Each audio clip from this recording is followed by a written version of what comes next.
And we're live. Hello, folks. Testing one, two, three. Hi, I'm Doc Sloan, just on a wee minute early, just to check everything's okay. And we're going for wee science fiction Friday tonight. Pardon me. So if anybody's out there, just say hello. And I've got me for my throat again, and I've been off for a wee while, for a couple of weeks, folks, because I've been quite sick. I'm sure my throat will settle in a wee second or two. Pardon me. Right on this. Lemon and honey. There we go. So there's 11 o'clock, folks. I'll get some fluids here and say hello. I'm Doc Sloan. Welcome to my science fiction station. We're off the regular sort of track at the minute. Pardon me. As you can tell, I haven't been too well. It's mainly this whole chesty throat. I've had a bit of a chest infection. Pardon me, and I thought it'd be better for tonight. It's not looking great, is it? We'll see if this helps a wee bit. We'll settle in, folks.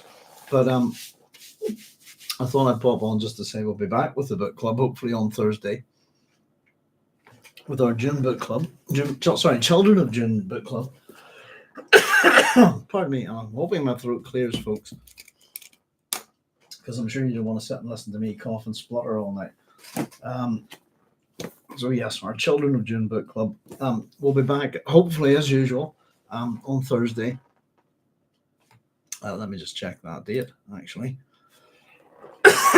Pardon me, I'm so sorry. I'll be back on Thursday the 12th, and hopefully this will be better.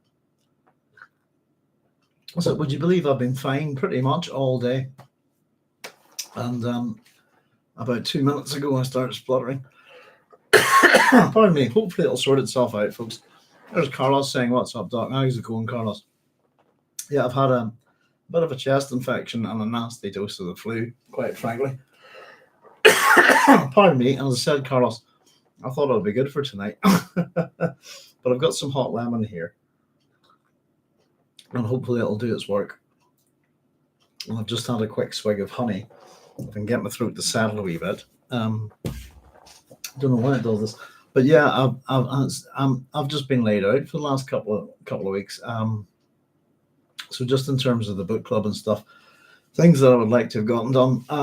I've just had, I suppose, how's the way to put it? It's just I've been wiped out. I've had no energy. That's the way to put it. Pardon me, at all. It's given me a right old kicking. So I've just been convalescing and in bed and tutoring my students in between, I suppose, but haven't been near the computer at all, except to do a wee bit of quick shopping, you know. But pardon me, I think this will settle if you give it a wee minute, folks. Oh dear, oh dear. So I just thought I was talking about changing a few things as we were just within the last book club, I suppose. Just saying that I was hoping to start doing wee Science Fiction Friday episodes along with the book club once a week. Just to have a wee general chat about science fiction, etc., etc. And the last time we did this, I had a bunch of definitions of science fiction. Pardon me, about 50 of them, 52, I think. And what we did is we took a wee trip through those, and I thought I might run through some of those tonight as well. And oddly enough, I think I'd said that we got all the way to Frank Herbert's definition of science fiction, which was that science fiction represents the modern heresy and the cutting edge of speculative imagination as it grapples with mysterious time, linear or non-linear time. Our motto is nothing secret, nothing sacred. So that was the last one that we looked at, and I thought we might maybe pick up with the rest of those tonight to run through them quickly. In relation to sort of, I suppose, everything else with the station, just to let you know, Julian Thompson had been in touch with me and has sent me a kind of a first draft of his master's thesis, which I've only just got printed. My wife's been very good to print these. My printer's kaput. Yesterday, have a wee that, which is going to be fun. It's just that his current title is Frank Herbert and the Greek Philosophy of Myth in the Dune series. So that's something I'm looking forward to. And also something from Cynthia as well, was I managed to pick up. This was in relation to Semiramis of Babylon. So managed to get a wee article there who sent me an article by Julia M. Asher Grieve, which is I've also managed to get printed out. So I'm looking forward to having a wee read of those. Semiramis is another one of these kind of quite ancient, mythical, well, legendary, historical, and semi-mythical female characters from the ancient world, So that's what I thought we would do tonight. And of course, there's the other very quick point to make is that today is, as far as I know anyway, the anniversary of Star Trek appearing on television. It's the 6th of September. And I think, who owns Star Trek now? Is that Paramount? I think Paramount are kind of putting out a thing that it's going to be Star Trek Day on the 8th of September this year. Goodness, how old would that make it? I don't know. Let me see what. Bear with me a wee second. So I check the year. Was it 1966, I believe?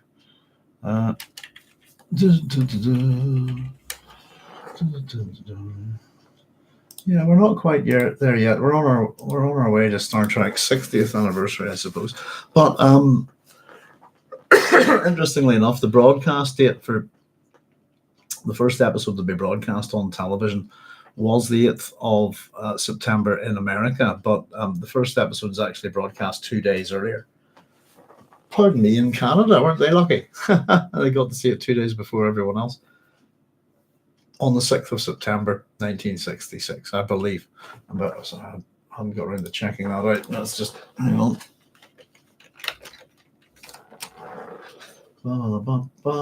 Just have a wee quick nosy, make sure I'm not talking nonsense.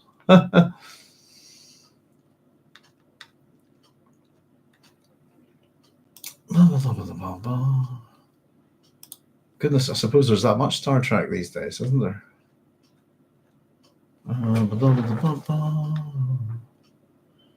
They'll have a for release.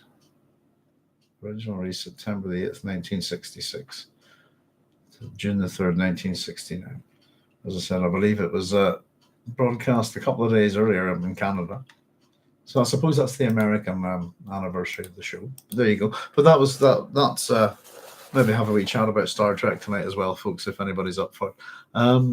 There's Bojack saying, hope you feel better soon. Thanks very much, Bojack. It seems to have sorted itself. I never quite get this, that my throat kind of goes a bit on me. Pardon me, just before I start doing this, which is annoying. And as I said, the reason why I decided to go ahead tonight was that I thought I was feeling much better. And about 5 minutes before I start doing this, the throat starts going, and so hence the lemon sip. So as they say, Carlos was saying that was my grandmother cure, honey and lemon tea. Yeah, I can't stand tea, Carlos. I'm an Irishman that hates tea, which is a rare thing, but in all shapes and forms. But yeah, just bitter lemons, powders, isn't it? And a bit of honey is always good for your throat, I think.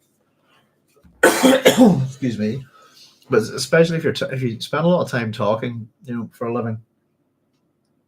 I don't know, when I used to lecture, I used to go through about 6 liters of water a lecture. It was ridiculous, but I gabbed a lot.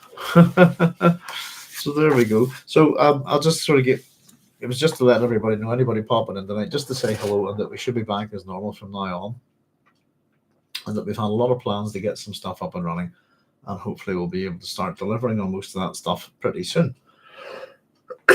Excuse me. I said stuff I'd kind of hoped to have up by now, but with my throat getting kicked the way it was, it was kind of voice work and stuff. I wasn't able to go ahead with it, And so the best thing you can kind of do whenever that happens is rest the old throat, So just to show you what I'm reading, by the way, in terms of science fiction, folks, I wonder what you're at.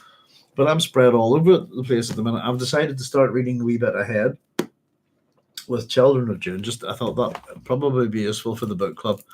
And it's kind of because I want to push on with the book. I've just finished the first the first Lensman novel, Triplanetary, and I bought a massive, massive copy of the Lensman. But what I was getting all confused about which books of the Lensman series I had. So I actually have I got it wrong. I thought I had the second and the fifth. I've got the second and the third.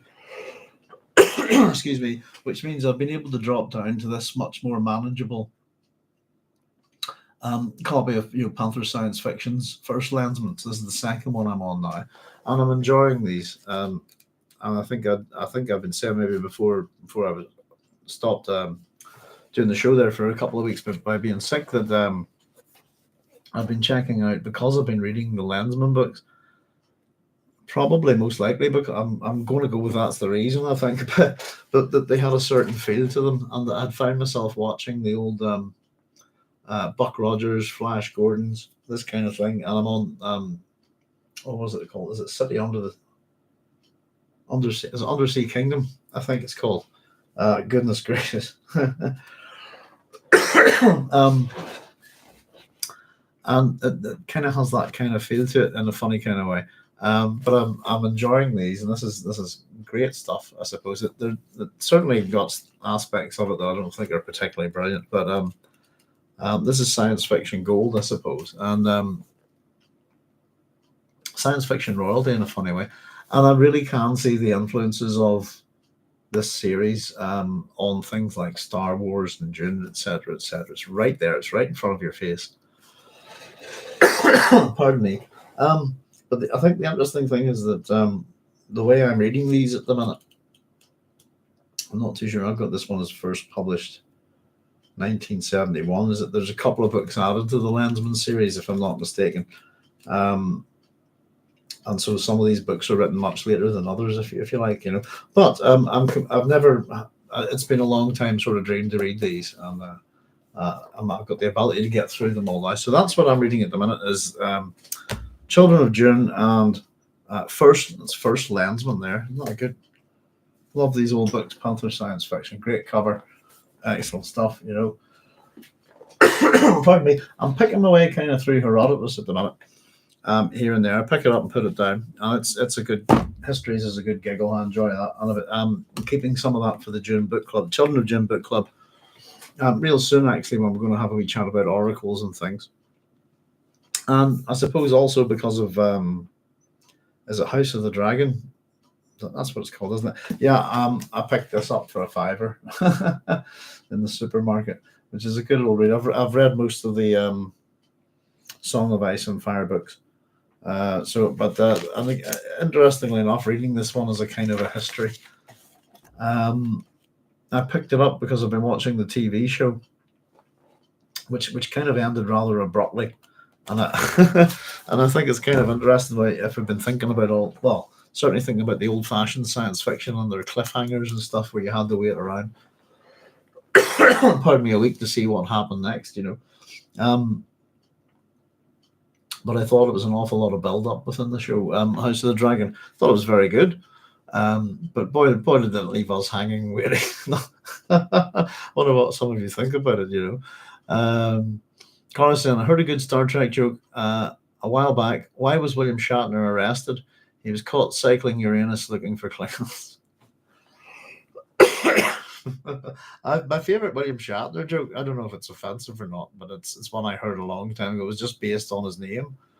And it was why was the captain's log floating in the toilet? And it was because William had Shatner. And it's just I thought a great joke, But you gotta love it. Yeah, if anybody's got any sort of comments about Star Trek tonight, what's your favorite episodes? This kind of thing, particularly if you're Star Trek fans, shout out there and let us know what you think of the show and what's going on with it these days, and so on and so forth. Oh God, the bitter lemon makes my face contort. Pardon me, folks. There's Vela saying hi. Glad I get to catch you live. Hope you've been well. I haven't been too well, Vela. Actually, that's why I've been off for a couple of weeks. But I'm getting there. I'm not very good at telling when I'm sick, oddly enough. Pardon me. and it seems that I might not be very good at telling when I'm better, but I thought I was all kind of sorted for tonight. And I said about 5 minutes before doing the show, I've had quite a good day. I've been out in the sun, I've been walking the dogs, got just washed noodles beforehand, got the garden mowed, all sorts busy. The wife's car broke down, I had to get that. So it's been a day, but I was feeling great. And just I said 5 minutes before I started this, I think it's just a bit of a throat tickle. But yes, very Doc Smith. It's one of the things I'm trying to get through the entire Landsman series. I suppose I've just finished Triplanetary, and I'm on this one at the minute. First Landsman. Prior to that, my knowledge of Landsman kind of comes from science fiction academia and just sort of general knowledge of science fiction, the sort of thing I've always heard of. But I had checked that there was a Japanese from anime from Manga Studio a long time ago, which was one of the Landsman books, and I think it was Children of the Lands. And I remember watching it and thinking it was quite cool, that I quite enjoyed it, and it did have a very Star Wars-y type vibe at the time. Pardon me.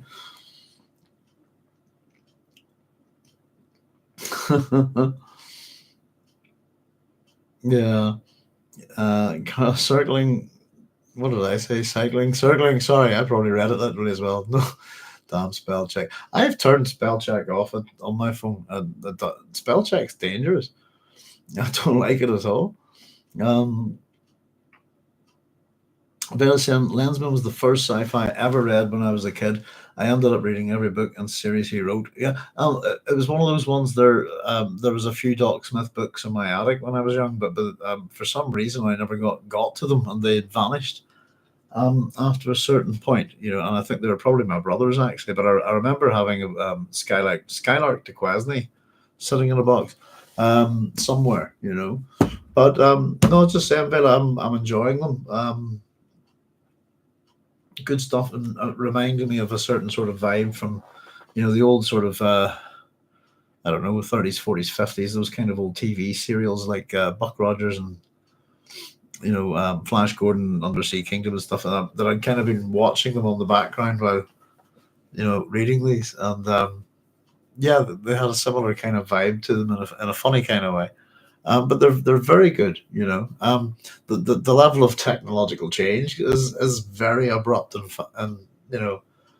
hard to believe. Certainly, be in the first book anyway. But yeah, there's some great ideas there for considering when this series first turned up. So there's also a Dalenbar series or something like that. It was about circus performers, spies who were superhuman because of the gravity of their home planet. Yeah, yeah. He writes well. There's a good what is quite pulpy stuff if you like, but it's and a lot of the characters are quite similar. There's again, it's the same kind of vibe you might get from Buck Rogers and things like Flash Gordon. They're a wee bit camp in some ways. There's a bit of what's the word? It's a bit like pantomime camp, that kind of thing, if you know what I mean. But yeah, definitely get the whole idea of the space opera and the whole setup. It's interesting. I'm very much looking forward to getting through them. And the problem is, I think I've maybe shown it. I'll maybe grab it. Actually, it's down in another room. But the book I'm reading that is all the Landsman series, all the Landsman books in one book, and it looks like an old-fashioned phone book. It's gigantic, thick, that kind of thing, or white pages, that kind of thing. If you know what I mean. So it's been a bit of a struggle to try and read the book. So for the next two books, I get to revert to these because I have books 2 and 3. And then I'll have to go back to this gigantic tome, which I can only really read in need some kind of large book prop or something like that. There we go. But I was just gonna say just in terms of I don't have too much to say about Star Trek. I've always been a fan of Star Trek, and I don't know the whole different. What's your favorite series? This kind of thing. I don't have one that stands out, but I suppose I would like the original series probably the best, and the Next Generation, and so on and so forth. But it was just I was going to look at two favorite episodes of Star Trek where I'm not too sure. Let me see. I haven't actually thought about the other shows, but just very quickly, Star Trek. What do we call that? The original series. What's it called? Is it the Devil? And hang on a second. So my favorite episode, pretty much, of Star Trek is the Trouble with Tribbles, which I love. There we go. Is that it? Devil in the Dark. Let me just have a look. That's the one. So my favorite, apart from the Trouble with Tribbles, which I adore, my favorite Star Trek episode as a kid, anyway, was The Devil in the Dark, and it's probably, if I'm remembering correctly, I'm pretty sure it was the first episode I ever saw. I don't remember seeing an episode of Star Trek prior to that one. That seems to be as far as I can recall myself. That seems to be the first episode that I ever saw on BBC Two. And I loved it. There's something of Beowulf a wee bit about it, I think. Um, but the Devil in the Dark, it's the one with the monster that's. Oh, let me see. I've got it up on Wikipedia here. So the Devil in the Dark. This is the one that I would like best after the Trouble with Troubles. Is the 25th episode of the first season of the American science fiction television series Star Trek. It was written by Gene L. Kuhn and directed by Joseph Pevney. Aired first on March 9th, 1967. In this episode, the Enterprise is called to investigate deaths at a planetary mining facility. Spock and Kirk go on an away mission to the facility, leading them to facing off against a deadly subterranean creature. The episode marks the first appearance of Dr. McCoy's catchphrase, "I'm a doctor, not a..." There we go. What was the creature called? It's they're just silicon, aren't they, or something? Do they have a name? The Horta. There we go. That's it. There we go. Just on this one, it says that William Shatner says this is his favorite episode of the series. It says his father died during its filming, but Shatner insisted on going through with production and felt closer to the cast and crew for helping him through the difficult time. It says the episode also marks the first appearance of Dr. McCoy's catchphrase, "I'm a doctor, not a..." And in this case, the line is, "I'm a doctor, not a bricklayer," said by McCoy when Kirk orders him to heal the Horta. There we go. Pardon me. That's the one I think that's probably my all-time favorite of the original series. After of course, I'm a sucker for the Trouble with Troubles, but the one that I would like probably most from the Next Generation would be called, is it Darmok, which is really really good. I'm not too sure. There's an awful lot of Star Trek properties out there at the minute, isn't there? The franchise has really opened up. But there we go. So that was just, if anybody's got any comments or anything like that, or questions, or anything like, what's your favorite episode of Star Trek, that kind of thing. But just for tonight, as I said, it was just to pop on, do a wee quick visit, and run through a few things. And so we're going to start popping some more stuff up on the station. And we will be back with our Children of Dune book club this Thursday. Pardon me, spluttery or not.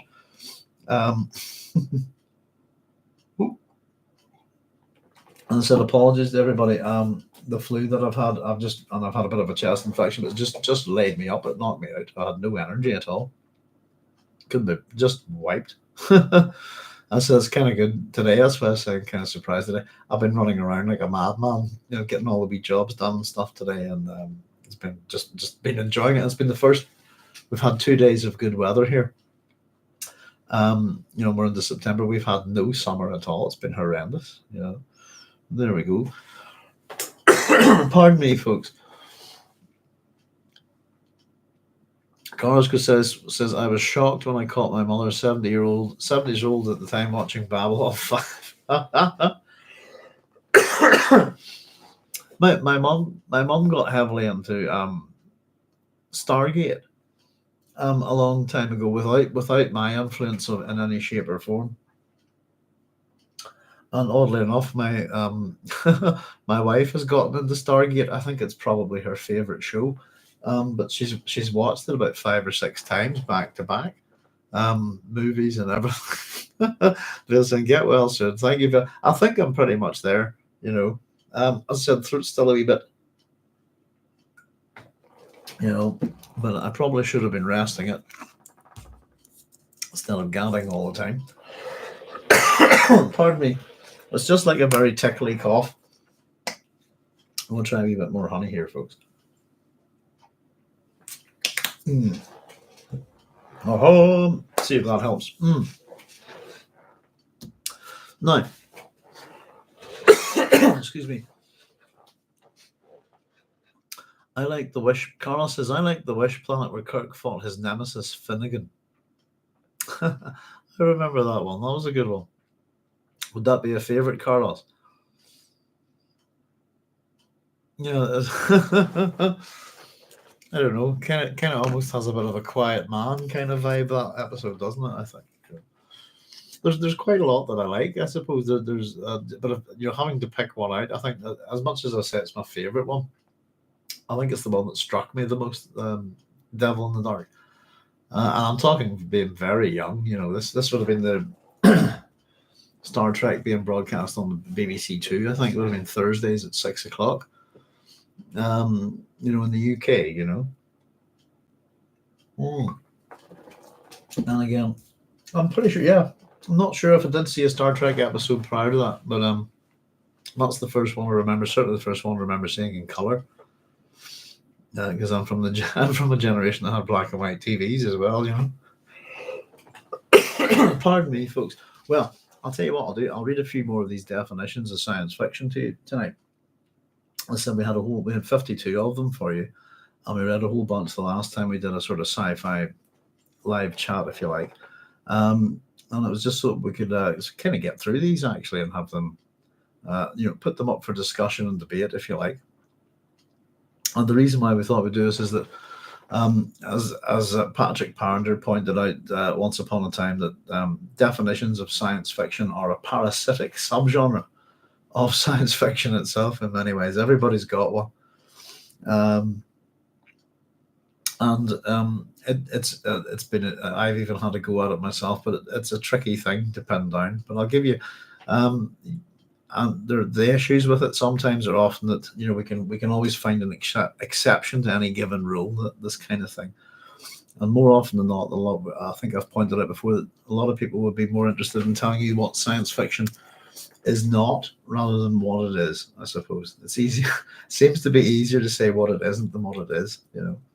So we'd finished with Frank Herbert's one the last time. The next one we have here is Damon Knight's. And Damon Knight has another very famous definition of science fiction. I'm pretty sure it's him. Pardon me, but that's not the one we're talking about here. So this one's from Damon Knight. He says, what we get from science fiction, what keeps us reading it, in spite of our doubts and occasional disgust, is not different from the thing that makes mainstream stories rewarding, but only expressed differently. We live on a minute island of known things. Our undiminished wonder at the mystery which surrounds us is what makes us human. In science fiction, we can approach that mystery not in small everyday symbols. So I'll read that again. Not in small everyday symbols, but in bigger ones of space and time. More of a kind of what do we get out of it kind of thing. This one is from Sam J. Lundwall. A simple definition would be that the author of a straight science fiction story, that's in quotation marks, the word straight there, by the way. I'll read that again. Simplified definition would be that the author of a straight science fiction story proceeds from or alleges to proceed from known facts developed in a credible way. That's very easy to shoot down, that one. I can take a story from known facts and develop them in an incredible way. Sam Moskowitz here says that science fiction is a branch of fantasy identifiable by the fact that it eases the willing suspension of disbelief on the part of its readers by utilizing an atmosphere of scientific credibility for its imaginative speculations in physical science, space, time, social science, and philosophy. I wouldn't agree that science fiction is a branch of fantasy at all. Um, hmm. Suspension of disbelief, sure, it always comes with fantasy literature, if you like. Um,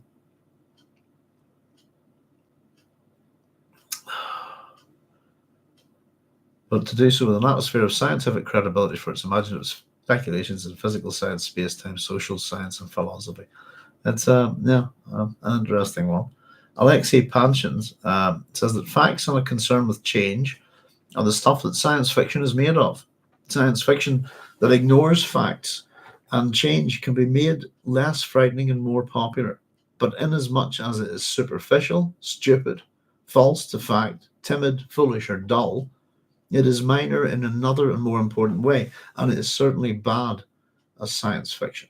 That science fiction's attraction lies in the unique opportunity it offers for placing familiar things in unfamiliar contexts and unfamiliar things in familiar contexts, thereby yielding fresh insights and perspectives. And we've got some. Now, this is quite a lengthy bit here. This is something from Frederick Paul here. I've highlighted some of this here actually, but um, it looks like a kind of developing, ongoing discussion from Frederick Paul here. So I've got some different sources for the stuff here. So I'll hopefully, I think I have them in order. Oh, no, they're not in order, are they? Well, let's have a wee look anyway. So the future depicted in a good science fiction story ought to be in fact possible, or at least plausible. That means that the writer should be able to convince the reader and himself that the wonders he is describing really can come true. And that gets tricky when you take a good, hard look at the world around you. That's taken from the shape of things to come and why it is bad. SFC, December 1991. Frederick Paul continuing here now. This is from Polemic from the SFC. Two different things from May 1992. So, if anyone were to force me to make a thumbnail description of the differences between science fiction and fantasy, I think I would say that science fiction looks towards an imaginary future, while fantasy, by and large, looks towards an imaginary past. Both can be entertaining, both can possibly be, perhaps sometimes actually are, even inspiring. But as we can't change the past and can't avoid changing the future, only one of them can be real. And then he continues here, pardon me, that's really what science fiction is all about, the big reality that pervades the real world we live in, the reality of change. Science fiction is the very literature of change. In fact, it is the only such literature we have. Ooh. I'm not sure I would agree with that at all. And just to continue here, this is still on. This is still Frederick Paul, but this is taken from an introduction to science fiction contemporary mythologies, published in New York, 1978. It says, "Does the story tell me something worth knowing that I had not known before about the relationship between man and technology? Does it enlighten me on some area of science where I have been in the dark? Does it open a new horizon for my thinking? Does it lead me to think new kinds of thoughts that I would not otherwise perhaps have thought at all? Does it suggest possibilities about the alternative possible future courses my world can take? Does it illuminate events and trends of today by showing me where they may lead tomorrow? Does it give me a fresh and objective point of view of my own world and culture, perhaps by letting me see it through the eyes of a different kind of creature entirely from a planet light years away? These qualities are not only among those which make science fiction good, they are what make it unique. But it never so be it never so beautifully written, a story is not a good science fiction story unless it rates high in these aspects. The content of the story is as valid a criterion as the style." So again, that was taken from Introduction to Science Fiction Contemporary Mythologies, 1970. I think I might have that book somewhere.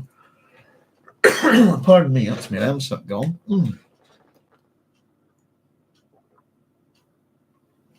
Gotta sort those precious fluids. Oh, blah, blah, blah, blah. Let's have a wee look there. To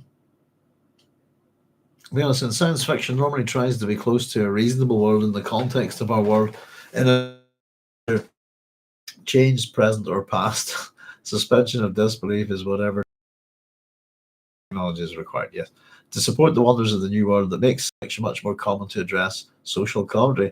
My 2 cents worth for what it's worth. Thank you very much, Vila. Absolutely. One of the things I attempted to do actually within my PhD was because I was doing a PhD on science fiction was to briefly define what it was because I thought it was important. And I kind of went with the kind of three other definitions, which some of which we'll hear shortly. I think we might have heard one of them, but I actually put my own together for it and got told off badly, I suppose, by my external. Pardon me.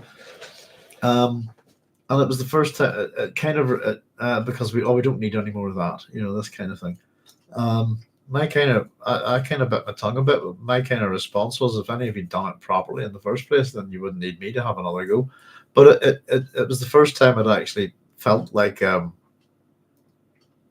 what was it that speech that Michael Moorcock said about the new wave and the old guard, like not wishing to be condescended to by the likes of oh goodness, who are we talking about?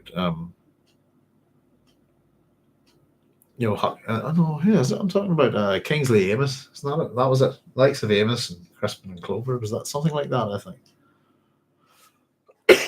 Yeah, over some dinner too in a social club. Something that just made me feel a wee bit like that. But yeah, it's there's no good definition of science fiction, so I encourage you all to try. As much as I've been reading you 52 of them, and I think that mine's out there on my videos somewhere. I think. I've done an episode on it, isn't it? It's called didn't I? Sorry, Diogenes' Chicken, defining science fiction. I think it's called. Have a little bit of a natter about it in that. Carl says, I found suspension of disbelief quite helpful in dealing with the state of politics here in America. I find it all, Carlos, I don't know, very believable. I don't need to suspend my disbelief. I know what you're saying. I get where you're coming from. But I find it all very believable. I do.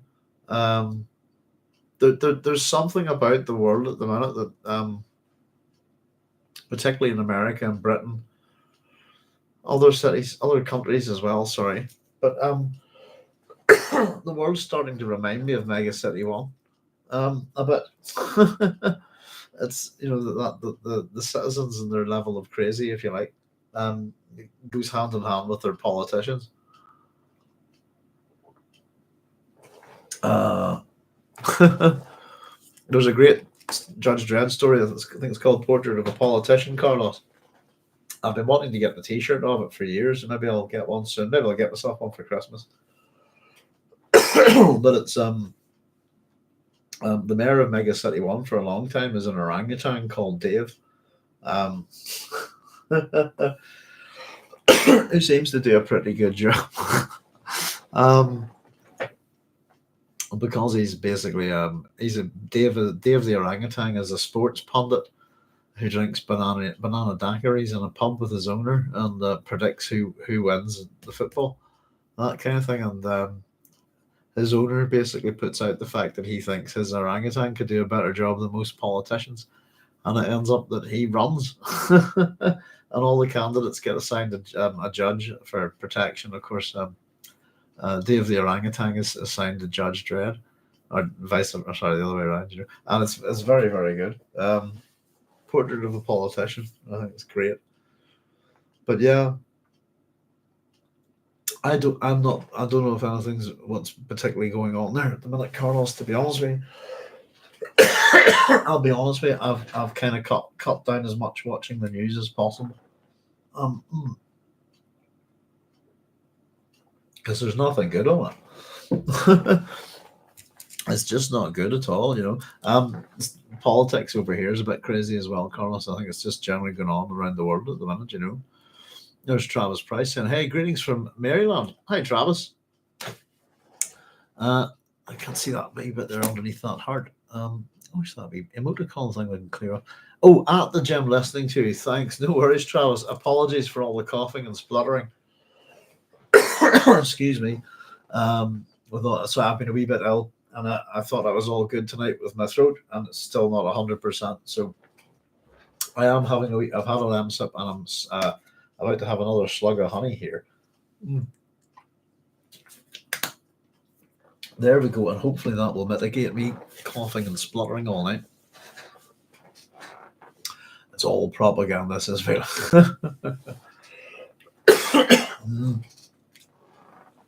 Pretty much. It is getting quite hard to.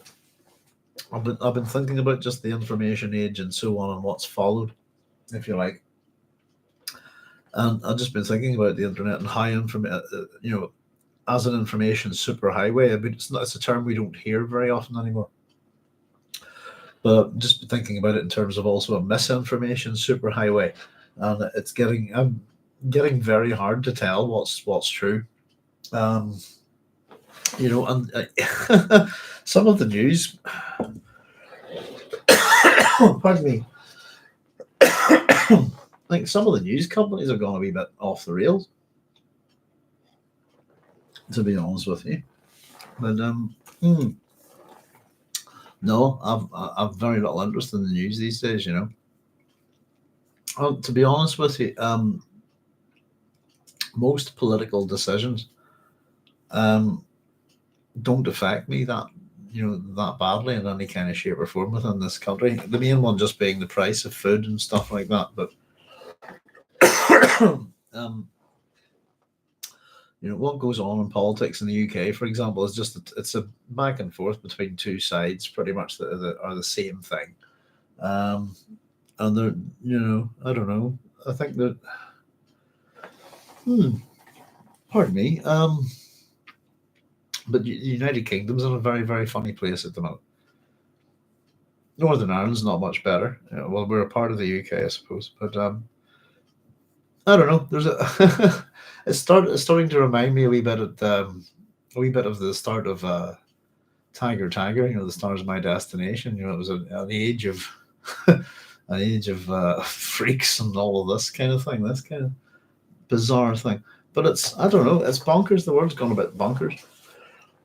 And it is. It's feeling kind of dystopian, utopian at the same time. You know, but. So we're working in the garden here today, and we've got a little sort of piece of the earth that's just fenced off, and the sky's above us, and that's pretty much it. You know, we're nobody's there to bother us, hopefully. You know, but no, I try not to pay too much attention to the. I think that the less you do pay attention to it, the happier you'll probably be. You know. It's all probably yes. Pretty wild, Carlos. America will forge ahead. I've got faith in this place. I'm sure you. I think that's the thing. It's not the end of the bloody world, is it? It's there's an awful lot of doom and gloom particularly you get the sense of people in America. Oh, if they vote Trump, and again, I'm out of here. You know, oh, if they vote, what's the opponent called, Harris, and it's all doom and gloom. You know, and it'll be fine. Doesn't really matter which one gets in, to be honest. I think there's a certain level of crazy in government at the top these days, you know. But it's the same thing, you know. People will get on with their lives. I'll tell you what. Put it this way, folks. You might not know this, but sort of prior to COVID and stuff, we have not had a government in this country for some time. They've only just kind of got back together after all of that stuff. And the people in this country pulled together and did the work and got through COVID, but our government did nothing except attend funerals of terrorists and stuff like this. And it's really, I think, the opinion of particularly whether you're a nationalist or a unionist within this country, there's a general level of disgust at almost all our politicians. And the only one who kind of held his ground and did his job was the health minister, and he kind of came out of it okay. But the all of the rest of them, so it was the civil servants working together, the nurse, the different organisations, etc., all pulling together, and it's the people on the ground that kept the country running. And we're in a country that's kind of, oddly enough, demonstrated to the world that you don't need your government. Because when ours sits in a huff and decides to not do anything, we're not going to and take the money. And it's been going on for years, and it's kind of ended quite badly for the person who's kind of created it all, if you know what I mean. But it's interesting that this country didn't fall apart. That dogs weren't lying down with cats. It was, it wasn't hailstones from the sky and blood and death. We got through it okay. It was all right. And I think the interesting thing is that as we've come out of it, it's made us kind of consider, what's the point of these guys? Because we genuinely don't need them. And if you just need a figurehead to go around and shake hands, then that would be better to have someone like that and make it a raffle or something. But genuinely, our politicians in this country have proved that they're not needed, and they did that by themselves. We just sat and watched, and we had lives to get on with. Farmers had crops to bring in. Hospitals had to function. All of this kind of stuff, and it did. It just So don't be worried about it, guys, too much. I think it's good to have a bit of optimism now and then, as much as the world's a bit crazy.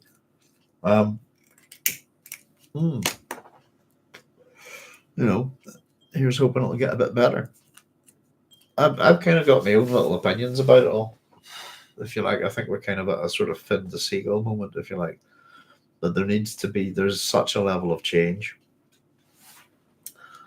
I think a lot of people are having trouble coping with it, American is merely an extension of the British Empire. We'll push on as one. Yes, Canada and those Aussies can tag along too. Empires are interesting things, Travis. But no, America kind of is an empire in a way. But it's interesting how America has conquered the world, if you like, culturally, but in a sense. But you just haven't at the same time, But no, America is quite different. I think the United States of America. It's certainly been a country that a lot of people have looked up to and looked towards as an ideal for a long time. I think and from my own point of view, sort of growing up in Northern Ireland with sectarian society and this kind of thing, the thing that I always thought was America's great strength. I think I've said this before. Certainly, I got this growing up watching TV. I'm not sure if Americans would agree with me, but 9/10 of my programming in the Northern Ireland would have come from America, and 1/10 would have come from the UK and locally, But I always got the sense that it was this great cultural melting pot, all sorts of people from all sorts of places working together, and that was just the sense that was America's great strength. I always thought e pluribus unum, isn't it? Out of many, one, But I think I don't know. It's an interesting thing, but your politics is pretty complicated. I think it's I don't know. It seems, but it's certainly an interesting country, And I hope America gets itself sorted, if you know what I mean. It's not nice to see us kind of all at each other's throats. If that's the way that politics has been working, isn't it? It's similar thing in this country that we've always had with the sectarianism, but it's us and them. Once you're meant to be one country, but you're all us and them at the minute. And it should be all just you guys. You're all us, if you know what I mean. That's a kind of weird thing to say, but I'm sure America's. It's a lot of people look to America with a sense of hope. I think that's why it's particularly your problem with immigration or migration, etc. But it's a big ass place as well. I can't quite comprehend, America as a country, because I tend to think of it almost as a continent in many ways, but that's the USA and Canada, I know, in North America. But Stephen King wrote The World Has Moved On. It's always moving on, isn't it? Travis says, "Come visit, Doc. We're friendly folks, especially us Southerns." I'd love to. Actually, my wife's been to America, but I haven't. I'm not too sure you would let me in, Travis. Quite frankly.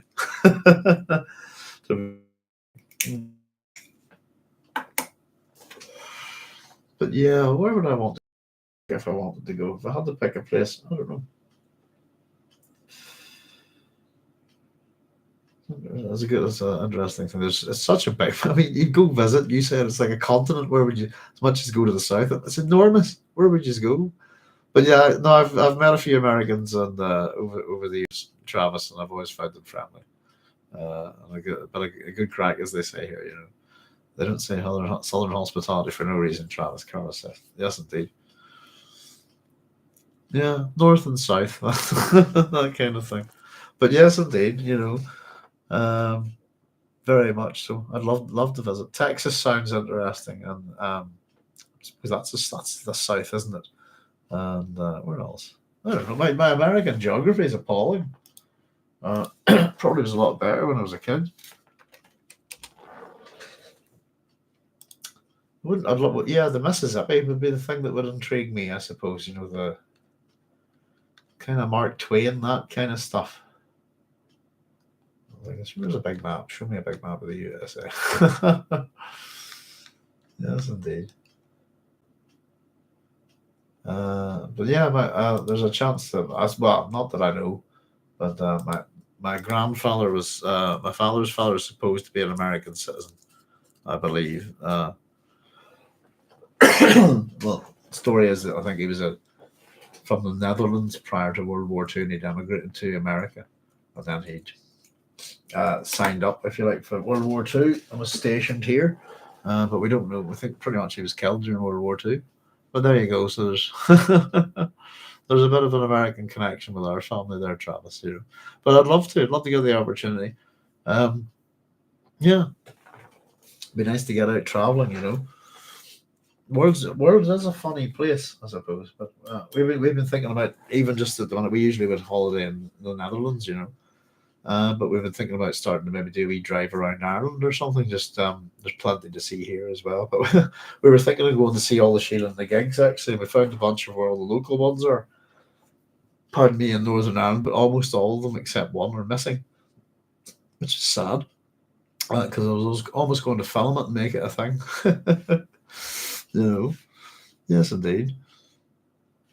Travis Price says you'll love Savannah, Georgia, New Orleans. New Orleans, that's just I was just trying to think. It's such a big country, Travis, but New Orleans, um, you know, I like Delta blues and stuff like that. I think music, you know, all those blues musicians like Robert Johnson, stuff like that. I love that kind of stuff. So nothing beats South Beach, Miami, my friend. I'm not a beach person. I'm almost translucent, but I'm not allowed in the sun, Travis.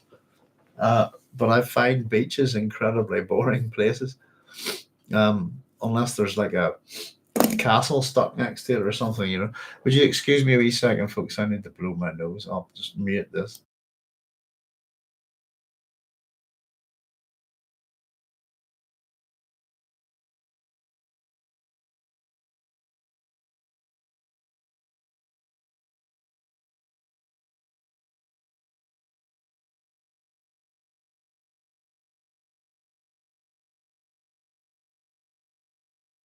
I think that's a bit better. Sorry about that, folks. Taking decongestants and doing a live broadcast. That's not useful. Got a jet. Great listen, dog. Red God Ember. Excellent. Take it easy, Travis. Thanks very much. Look after yourself. And thanks for the chat. God Ember after dinner. See ya. Yes, after dinner. So yeah, I'm going to have a wee run through the Dune mini series and the Children of Dune mini series again myself this week. And I'll say about some of the stuff that I was hoping to get done soon. I'll put up here. Will be some commentaries on them, hopefully. Ah, so let's see on with those definitions so we can get through them, folks. We've got, let's see. Eric S. Rabkin says a work belongs in the genre of science fiction if its narrative world is at least somewhat different from our own, and if that difference is apparent against the background of an organized body of knowledge. That's from The Fantastic in Literature, published in Princeton University Press, 1976. Another one here for you is Dick Riley, who says, at its best, science fiction has no peer in creating another universe of experience, in showing us what we look like in the mirror of technological society, or through the eyes, or throughout the eyes. It's a misprint, sorry. I'll just read that again. In showing us what we look like, I'll read the whole thing. Sorry, that was a bit naff.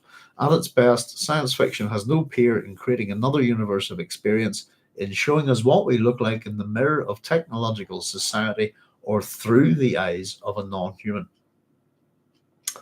That's from Critical Encounters, published New York, 1978. And then we have Thomas M. Scortia, who says that science fiction has the humanistic assumption that the laws of nature are amenable to the interpretation of human logic, and more than this, amenable to logical extrapolation.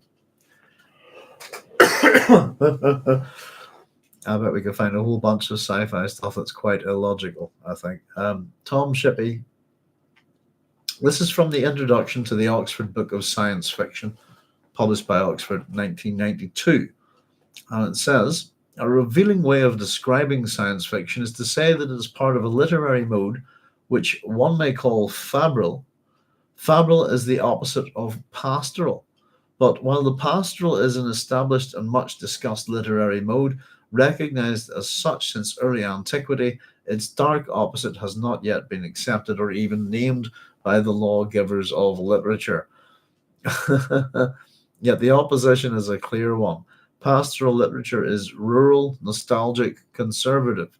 It idealizes the past and tends to convert complexities into simplicity. Its central image is the shepherd. Fabrile literature, of which science fiction is now by far the most prominent genre, is overwhelmingly urban, disruptive, future-oriented, eager for novelty. Eager for novelty. Its central images is the faber, the smith or blacksmith in older usage, but now extended in science fiction to mean the creator of artifacts in general, metallic, crystalline, genetic, or even social. That's quite an interesting little mouthful there. It's interesting that I would have said that the opposite of, which he contains within the word fabrile of a faber, that the opposite of pastoral would be urban to me. But he has the urban within the fabrile, if you like, the faber. That's a very sort of similar idea to the smith or the blacksmith, and to the idea of the Edisonian, if you like, the inventor hero.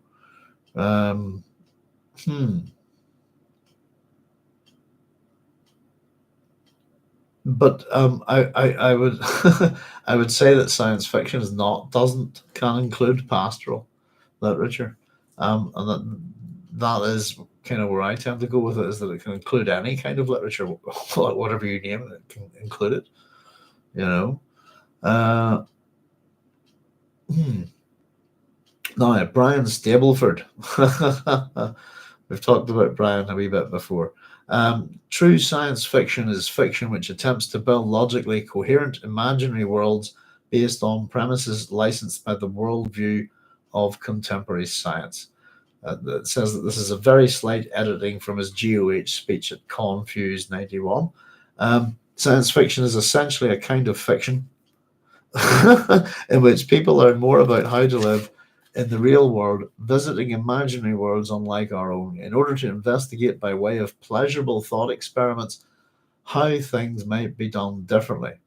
This is all. This is from the same speech, by the looks of it. Next bit is from an author. Not an author, an interview from the same convention. What is authentic about genuine science fiction is that the science fiction writer should not stop with just saying, "Well, the plot needs this to happen, therefore I'll just do it and I'll invent an excuse for being able to be done." Proper science fiction ought to require people to begin to explore the consequences of what they've invented. And thus, I think that science fiction is, in a real sense, capable of being scientific. Not in the sense that it can foresee the future of science, but it can adopt a kind of variation of the scientific method itself. It does feel compelled to explore the consequences of hypotheses and the way things fit together. From an interview of Science on Science and SF, Science and Science Fiction, so it's from Confused 1991. And that was Brian Stapleford. Brian Stapleford's the guy that we mentioned whenever whenever we talk about bias in science fiction. He's the guy I dump out as a good example. And it's to do with Dune and evolutionary science fiction within the Encyclopedia of Science Fiction itself. The second edition, actually. Um, if anybody's got a copy, let me just show you this. Hang on, where are we? Where would you be? Big large bit. There we go. So I think we're on to our fourth edition now, possibly with the Encyclopedia of Science Fiction. I've got the first and second. There we go. Winner of the Hugo Award. This is a second edition. John Clute and Peter Nichols. And each article within this is a great resource, but you've got to be careful with it. Each article, there's a whole bunch of people who contribute to this. Whenever I was doing my research on Frank Herbert's Dune, etc., and evolutionary science fiction, with the article on that, here we go. Oh, I got it here. I have it bookmarked. Let me just see if I can prove this to you. It was a particular quote.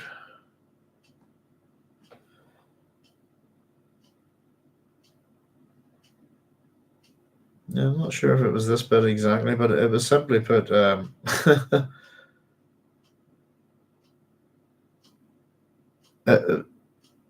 Whatever the article was dismissive of Dune's attempt to, as a I suppose a long term. Maybe it was to do with ecology rather than evolution. I think it was. The article within this describes it's in my PhD videos actually somewhere. It suggests that don't basically read this rubbish. Why don't you read this book by Brian Stapleford and this book by Brian Stapleford, etc., is the way it goes. And then you realize at the bottom of the article that the initials to the person who wrote that article are BS, and that it was Brian Stapleford that actually wrote that. So it's a particularly, in terms of this Hugo Award winning book, it's particularly damning, to be honest with you, that you have. But it's a thing that science fiction authors of a certain era did, really, to be honest with you. But yeah, I was kind of appalled by it. And it's to do with that I actually talk a lot about. So that's the state of science fiction academia, if you like, up to a certain point. And it's riddled with bias, and it's at that point of the second edition of the Encyclopedia of Science Fiction, it's a problem. And as much as it's not particularly messing with the history of the thing there, it's saying, oh, this thing's rubbish, why don't you check out this? And that's his work. There's a few people, it's still a done thing within science fiction. I've seen it being done particularly. There's a chap doing videos about the recent, was it Gen Con in Glasgow, to do with the Hugos, etc., which I think are in a bit of a bad state, to be honest with you. So here's one from one of science fiction's great writers, Theodore Sturgeon. A science fiction story is a story built around human beings with a human problem and a human solution, which would not have happened at all without its scientific content. This is the definition, it says, given by William Athling Jr. as James Blish in the issue at hand, Studies in Contemporary Magazine Fiction. That's in brackets underneath, published Chicago 1964. Now, the next one is Darko Suvin. Generally, if we're wheeling out academic definitions of science fiction, Suvin has a book called Metamorphoses of Science Fiction, and it's generally one of them. So it's what we're about to read to you is probably one of the most commonly. I've used it within my own PhD as well. I'm pretty sure, or well, certainly within my wee definitions, but it's one of the most well known, if you like, within academic circles. It's not particularly well regarded, I think, but that's so this first part is from the preface. Pardon me. It's Metamorphoses of Science Fiction. That's let me just get this actually for you. I'll just show it to you. It's Yale University Press, New Haven, 1979. There we go.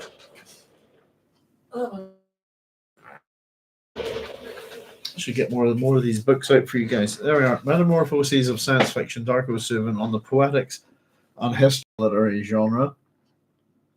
I bought this book in 2006, and I paid about, I had to buy it from the United States, and I paid about 45 quid for it. And oddly enough, the cheapest copy over here was about £350. So I was absolutely delighted. It's not worth 350 quid. Sure as hell isn't worth £45. I think it's worth the price of a normal book. But so Darko Suvin, particularly famous for what we call his cognitive estrangement definition. Let's see if that's here we go. So science fiction should be defined as a fictional tale determined by the hegemonic literary device or of a locus and or dramatis personae, pardon me, that are one, radically or at least significantly different from empirical times, places, and characters of mimetic or naturalist fiction, but two, are nonetheless, to the extent that science fiction differs from other fantastic genres, that is, ensembles of fictional tales without empirical validation, simultaneously perceived as not impossible within the cognitive, cosmological, and anthropological norms of the author's epoch. So that's from the preface. From chapter 1, then, here we go. Science fiction is then a literary genre whose necessary and sufficient conditions are the presence and interaction of estrangement and cognition, and whose main formal device is an imaginative framework alternative to the author's empirical environment. There we go. So that's Darko Suvin. That's from chapter 1 of his book Metamorphoses of Science Fiction. And it's if you're interested, by the way, in science fiction, kind of these kind of books, if you like, about the history and poetics, if you want, for want of a better word, what is science fiction, all this kind of stuff. It's worth a read. Don't pay a fortune for it. Get it, order it through your library or something. I'll just read you the back of it, because again, it's a depending on who you ask, I suppose it's either well regarded or not. In this book, a major critic of science fiction considers the poetics and the history of the genre, which he defines as the fiction of cognitive estrangement, elaborating in part 1 upon the concepts of cognition, science, and estrangement, fiction. Dargo, I have a problem with that already. Dargo Suvin sets the genre apart from either naturalistic fiction or the supernatural, as expressed in fantasy, myths, or folk and fairy tales. He discusses utopian fiction as its socio-political subgenre, and he considers the function of the fictional novum, it's a new thing, as introduced in the narrative and validated by cognitive logic. Part 2 on the historic tradition deals with science fiction in Europe and America, from Thomas More up to and including H.G. Wells, with excursions backwards to Lucian and forward to Slavic science fiction up to the 1950s. Suvin considers not only the famous works representative of the tradition, but also the often neglected subgenres, among which he discusses, for example, the utopian blueprints of Saint-Simon, Fourier, and Shelley, the romantic recoil of Frankenstein, or stories by Poe and Dostoevsky, the later 19th century stories of future wars, time machines, and scientific occultism, the Soviet golden age of the 1920s, and Capek. It's Karel Capek. This is the blurb on the back, most serious, learned, and energetic work yet written on the intellectual history of science fiction. Suvin's wide reading and keen critical intelligence illuminate every subject he considers. He has made a major contribution to literary history and critical theory. That's Robert Scholes. So it's published by Yale University Press, New Haven, and London. Wonder what year that is. 1979, is it? Something like that, I think. So Metamorphoses of Science Fiction on the Poetics and History of a Literary Genre, 1979. Yeah, there we go. Worth the read. Interesting. Excuse me. But there you go, folks. If anybody's just joined us, we're just running through a whole bunch of definitions of science fiction. We were having a wee bit of an hour. Today's also, it's just gone past midnight, I suppose. But yeah, yesterday was the first anniversary, or not the first, the anniversary of the broadcasting of the first ever Star Trek episode in Canada in 1966. Tomorrow will be the first, the anniversary of the broadcasting of the first Star Trek episode in America. So if anyone's got any questions or anything, we're nearly through them actually. We must have done more than we thought the first time. In fact, we've just a couple more to go, folks, which is good. So we have Alvin Toffler. Alvin Toffler is I just check he's who I think he is. Or am I mixing him up?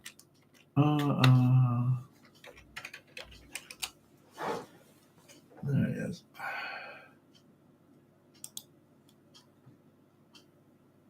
Nope, that's him. Yeah. Alvin Toffler. I've got his book Future Shock. I was forgetting his first name. Just get it here. Be second for you.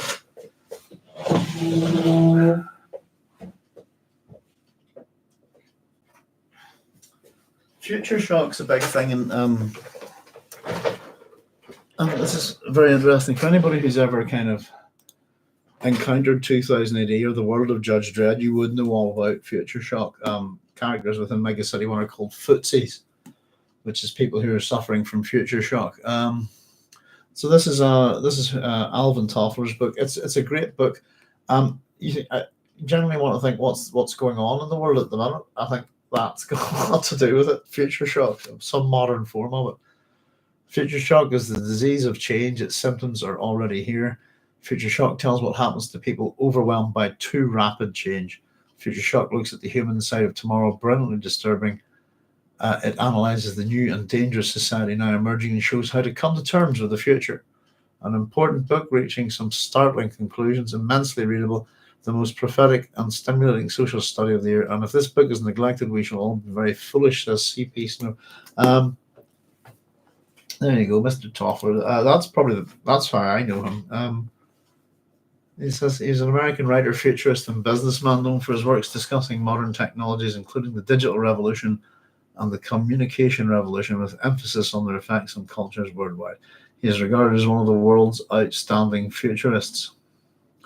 Associate editor of Fortune magazine, didn't know that. He came up with the term information overload. But anyway, that's just a wee bit of blurb about him. But anyway, here's his definition of science fiction. By challenging anthropocentrism and temporal provincialism, science fiction throws open the whole of civilization and its premises to constructive criticism. Not all of these are exactly definitions, if you see what I mean. They're more kind of a bit of a discussion of it, but that's an interesting one. By challenging anthropocentrism and temporal provincialism, science fiction throws open the whole of civilization and its premises to constructive criticism. The next one we have is Jack Williamson, and this is hard science fiction, with hard in quotation marks. Hard science fiction probes alternative possible futures by means of reasoned extrapolations in much the same way that good historical fiction reconstructs the probable past. Even far-out fantasy can present a significant test of human values exposed to a new environment. Deriving its most cogent ideas from the tension between permanence and change, science fiction combines the diversions of novelty with its pertinent kind of realism. We've got one more for you then, folks, and that's it. Though I will hunt down Damon Knight's little, quite good quote, I think. Pardon me. So Donald A. Wallahound says that this is from the Universe Makers. Science fiction is that branch of fantasy which, while not true to present-day knowledge, is rendered plausible by the reader's recognition of the scientific possibilities of it being possible at some future date or at some uncertain point in the past. There we go. So that was 52. We the last time we did a wee live broadcast that wasn't the Dune Book Club, we covered the first half of these. I think I had a couple of others as well there. And let me just quickly check.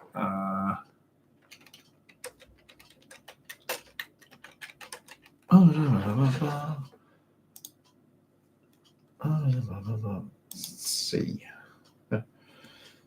So I'm just quickly looking for the one by.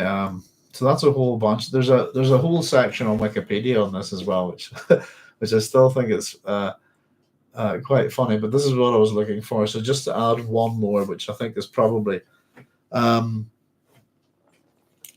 terms of all of these things about science fiction and all of this stuff, is probably the one that's most common sense, I suppose. Damon Knight. So I'll just read. This is what it says on Wikipedia. Part of the reason that it's so difficult to pin down an agreed definition of science fiction is because there's a tendency among science fiction enthusiasts to act as their own arbiter in deciding what exactly constitutes science fiction. David Knight summed up the difficulty saying, "Science fiction is what we point to when we say it. Science fiction." David Seed says it may be more useful to talk about science fiction as the intersection of other more concrete genres and subgenres. There we go. Just one extra there to add, I thought. But that's a whole bunch of science fiction academics, science fiction writers, futurists, etc., none of which can agree on a definition. Every one of those definitions that says it's set in the future is automatically thrown out the window by science fiction books that appear in the past. There's arguments to be made against the cognitive estrangement thing, and that science fiction can be set in the now, which means that you have cognition. If you see, I mean, there's all sorts of things to think about. Dredd was a bit too fascist for my taste, says Carlos. He is a fascist at the start. There's a Dredd changes, Carlos. He is a fascist, absolutely. But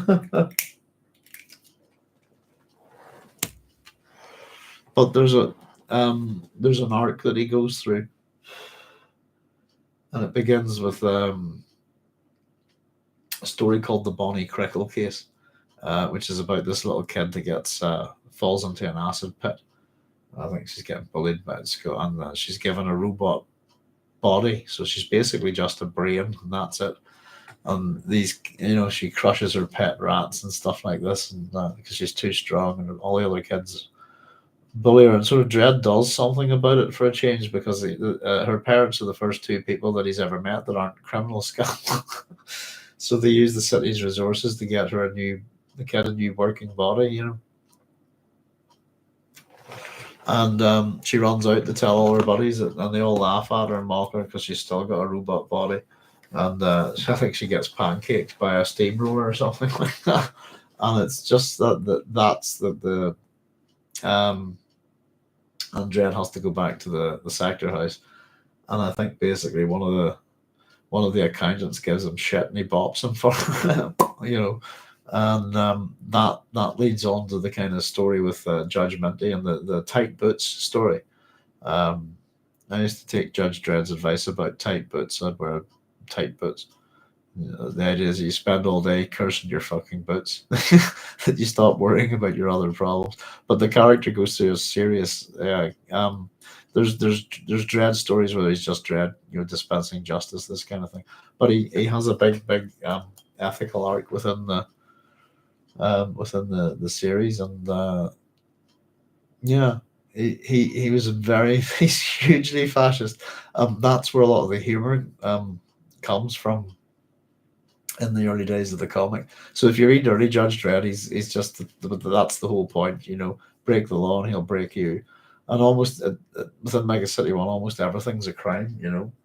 That used to be the joke, that you'd see him cubing like an 80-year-old granny for not having renewed her goldfish license. This kind of thing. It was didn't matter how little the law was.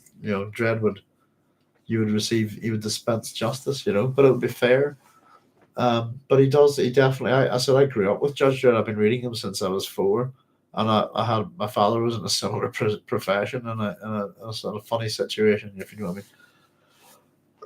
It's one of the reasons why I call Judge Dredd my other dad, Carlos. you know. But yeah, he absolutely is a fascist. There's no denying it. That's what Judge Dredd is. It's a fascist. Uh, your government is the police. Your military. Um, and their judge, juries, and executioners. So that's. But it's an interesting world that they live in. But yeah, no, Dread changes quite a bit. I'm not too sure when the Bonnie Crickle case would be. Well, how many years into the comic? But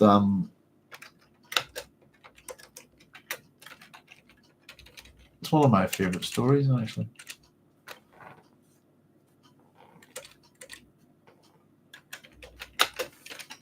I think it's in the Daily Dreads as well. Somebody asking questions about Bonnie Crickle there. Yeah, there's an awful lot to if you don't know Judge Dredd too well, Carlos, there's an awful lot to him. And he's been going a long time. It's definitely a big prop in terms of intellectual property. With goodness, I don't know. When Judge Dredd? This is 1974, is it something like that? No, it's not 77, I think.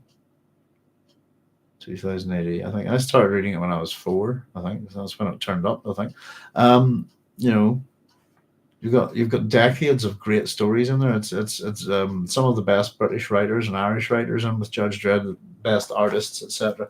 And there's a lot to him, But Dredd's it's a British comic. Mega City One's in America. Um, and it works in a very funny way. But yeah, the violence is ridiculously funny in some of the books. But the comic kind of grew up with its readership, if you see what I mean. But I jumped off it a long time ago, sadly. But he's ridiculously funny.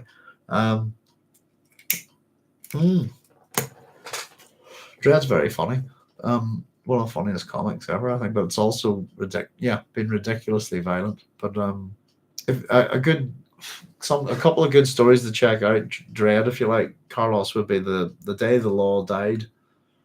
With the Mad Chief Judge Cal, that's a good one. But the Apocalypse War is a pretty good one, and the Judge Child Quest as well. Those are kind of like early big Dread epics, and the Cursed Earth and stuff like that.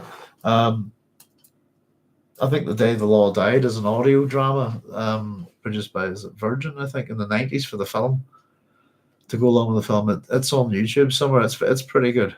But no, he's but I don't know. There's something very funny about Judge Dredd, um, and how they go about their business, and he's quite a clever chap, I think, But yeah, no, there's a lot of introspection with the character over the years, etc. And he does change, and he aged with the comic too, you know. But I don't know. There used to be a big debate about what you call 2080 in the year 2000. Should they pack it up, do something else? And I kind of thought that they should have. It should have had its time, I think, But Dread's just no, he's so funny. But yeah, if you want comedic violence with a real sort of kind of social message, Judge Dredd's your guy. You know, mostly saw him as a guest star in American superhero comics, and I doubt they did the character justice. Probably not. No, no. I'll tell you what's worth getting is Judge Dredd used to appear in the British newspaper, the Daily Star. I don't know if there's a third book of these to come. I think there might be. I must have a look actually, and they're exquisite. And the artist in particular is that's Ian Gibson. Um, you know, And again, that's the Daily Dreads, and they're fantastic. Just like what would you call them in America? The funnies, is it? Your little panel. You would get 3 panels every day, and they've been collected. They're from 1986 to. Oh, hang on, they're from 1981 to 1989. So you get them in British newspapers. Judge Dredd, but no, it was always 2000 AD featuring Judge Dredd. By the way, he's the feature character. But he never seemed to take in America for some reason. I don't know. I've got a wee bobble here. There he is. With the Mark II lawgiver. Love that. But no, he's been highly entertaining. Once a week ever since I was 4, I'd lock myself in the bathroom and not come out until I had my weekly dose of thrill part. But no, he's a very interesting. There is a continuity with Judge Dredd's world and some other stories within the comic, as well. But it's such a well developed world. As I said, it's there's a kind of generational shift in writers and artists within 2000 AD, and the last time some of the talent that came in, they killed off certain characters. I didn't like the way they treated them, etc. This kind of thing, and that was kind of, in fact, they killed off 2 characters from 2 of my favorite stories ever, and just did it in a blasé way, and I just, what the hell just happened? That kind of thing. And it's not. The comic hasn't killed off major characters before, and it does it now and then, and it does it very well. But these were more kind of important minor characters from the comics history. If you know what I mean, they had Otto Sump was one of them, the inventor of guns and stuff like that. But no, there's something very bizarre. It's the thing about Judge Dredd that you got to understand, Carlos, is it's severely satirical, and it's the world that he inhabits. It's the people around him. He comes across as a brick, as perfectly sane. Compared to everybody else around him, he's absolutely mad. The world that he inhabits is nuts, and it's Mega City 1 that makes Judge Dredd interesting. It's the citizens of the city and the world around him that makes him interesting. Because you wouldn't have Judge Dredd without that world, if you see what I mean. And he's not a superhero, by the way. That's the other thing. Judge Dredd's a man, and he's a clone, but he is a man. He's just a man, but he's something else altogether. I mostly saw Stallone as Dredd. Oh God, no, we were mortified by Stallone as Dredd. Just disgusted and every. Judge Dredd would have arrested Judge Dredd at the end of the Judge Dredd film for his actions. That's as simple as that. Judge Dredd's arrested himself and half the cast of the comic before, in Christmas specials and stuff. But no, he didn't. He didn't understand the character. The problem with that film, Carlos, was that they. Goodness, I think they put about 30 years of 20 years of different chief judges in one room and killed them all at once. They tried to throw everything they possibly could think of from the comics into that film. Let's throw as many characters as we can. Rather than concentrating on one. Let's deal with one of the villains, and the Carl Urban film did that really well. It kind of brought in the Anderson character and set up the Mama, and let's deal with that, And you see references and stuff to other characters within the city blocks and things, But no, Stallone was appalling. Carl Urban nailed it absolutely, and simply by not taking his helmet off, you never see Judge Dredd's face, and it's part and parcel of the character. There are times when the helmets come off, but things conveniently get in the way. It's a part of the joke of Judge. There's little bits of humor, but one is you never see his face. The only time a couple of times you do see his face, it's been changed, it's been altered. This kind of thing, But Carl Urban, I think, agreed. I'll do the film as long as I don't take the. You don't get to see his face, and so you don't see his face in the film. You see the back of his head in shadow, and he puts the helmet on. The helmet stays on. They rip off character called Martial Law. Don't know. Martial Law is a completely different thing altogether. I don't know if he's British. He is. Um, Martial Law is crazy, isn't it? It's God, I haven't read that in donkey. Martial Law is drawn by Kevin O'Neill, isn't it? I saw somebody cosplaying.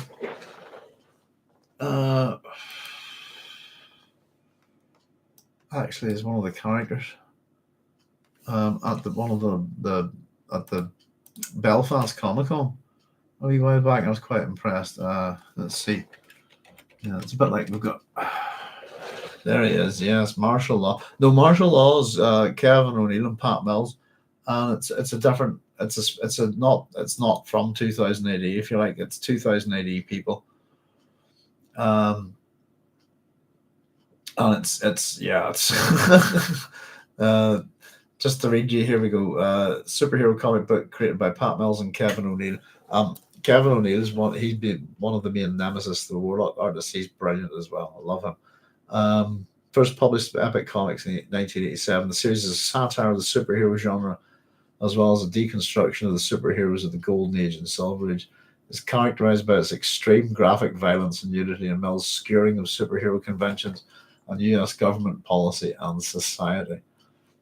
Yeah, I would love to read that. I don't remember it particularly well.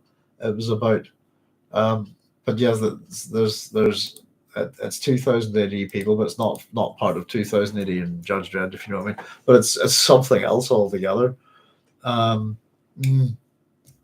Yeah. Well, we have a few characters that are kind of almost. There's even kind of ones with similar names that cause problems. I feel like, America has the Avengers, but we've got the Avengers, and they're a different Avengers, if you see what I mean. The Avengers is, Steed and Purdy and all those, Mrs. Peel and this kind of thing in this country. I think when the Avengers film came out here, it had to be called Avengers. What was it? Assemble or something like that. Because it couldn't be the Avengers, But no, martial law is an interesting thing altogether, Pat Mills has a long, long history within British comics, and Kevin O'Neill, and Kevin O'Neill, and probably Carlos Esquerra, and then Ian Gibson. That's Ian Gibson there. They would be my three, favorite artists within 2000 AD easily. The heavy hitters, if you know what I mean, the really, really good stuff. But yeah, no, Carlos, if you ever get a chance, I'll maybe do a wee chat one night about Judge Dredd and 2000 AD actually, and just try and identify some of the good books and stuff. But a lot of them are available as graphic novels these days. And the old ones are collected from the very early days of 2000 AD. So Judge Dredd doesn't appear in number 1 of 2000 AD. His first appearance is in number 2, interestingly enough.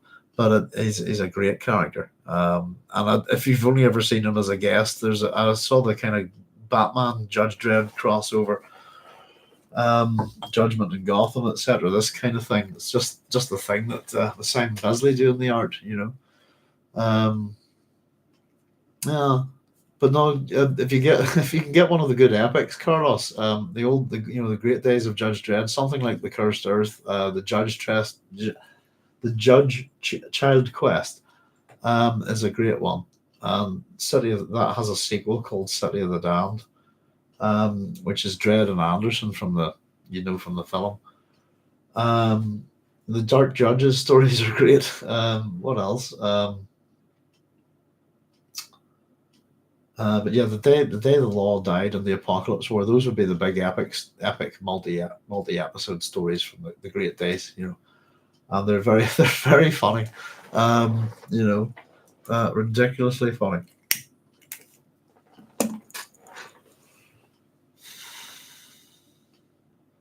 What was I actually thinking about today? Actually, I was thinking about Frankie Boyle, and just his type of humor, and I'd read his biography not was it My Shit Life so far, and I was just thinking about his type of humor, and it occurred to me that the way I put it was that I don't know if any of you know Frankie, but I'm sure you do. That his humor is that of someone who grew up reading 2000 AD. I would swear to it.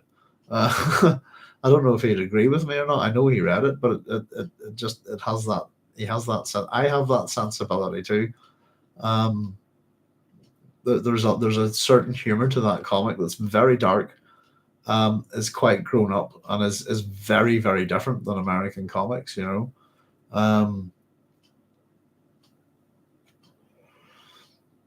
there's the occasional superhero turns up in Mega City one. There's a guy called Fairly Hyperman. Um, I think Judge Dredd just shoots him. It's the same. They shoot him with a fairly hyper bullet, something like that. They're very the judges are quite practical, and they're kind of funny in their practicality, if you like, you know. But Mega City One's an absolute nutty place. It's a very very funny universe, you know.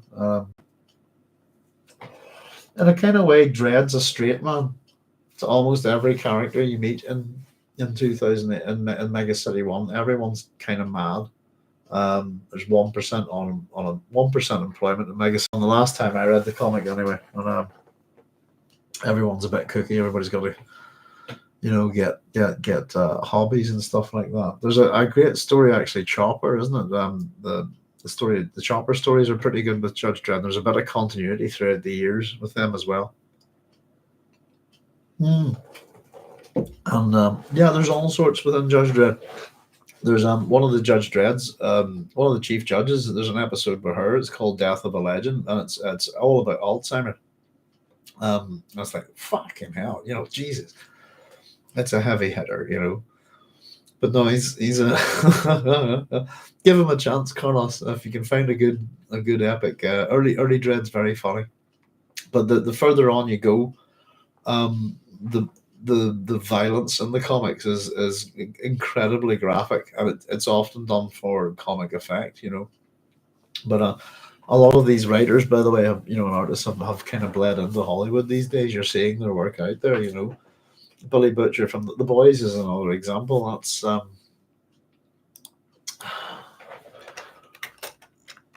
is that Garth Ennis? Let me see. Yeah, it's Garth Ennis. Garth Ennis is 2000. He's from Northern Ireland. Yeah, I like Garth Ennis. Yeah. Um, Preacher and I suppose the Boys, etc. Just began to write shortly. What's this?